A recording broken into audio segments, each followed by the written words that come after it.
आपल्या घरामध्ये मुलाचं मुलीचं लग्नाचं वय झालं, पण तरी देखील योग्य स्थळ मुलासाठी मुलीसाठी मिळत नाही.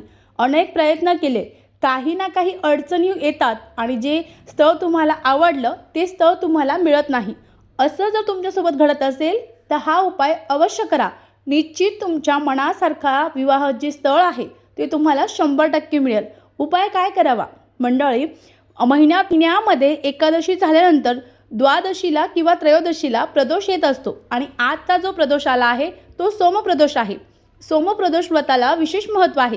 अशी मान्यता आहे की सोमप्रदोष व्रताला आपण कोणताही उपाय करा, याचं पुण्यफळ आपल्याला 100% भोले शंकर महादेव देत असतात. मग काय करावं? तर आज संध्याकाळी तुम्हाला म्हणजे प्रदोष काळात जेव्हा प्रदोष काळ सुरू होणार आहे त्या काळामध्ये तुम्हाला 3 बेलपत्राचे पान घ्यायचे आहे आणि थोडासा मध घ्यायचा आहे.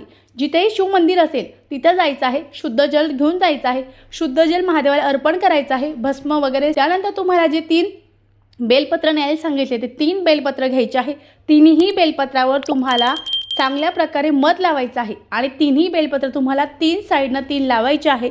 लावल्यानंतर तुमची जी इच्छा आहे अगदी कळकळून सांगायची आहे की हे भोले शंकरा, माझ्या मुलीचं, माझ्या मुलाचं किंवा स्वतः मुलगा असेल किंवा स्वतः मुलगी असेल, असं आहे, त्यांना योग्य स्थळ हवं आहे, ते तुम्ही लवकरात लवकर द्या. 100% तुमचा हा जो उपाय आहे याने तुम्हाला अनुभव येणार आहे. अतिशय साधा पण प्रभावी उपाय आहे. निश्चित करावा. श्री स्वामी समर्थ. जय जय स्वामी समर्थ.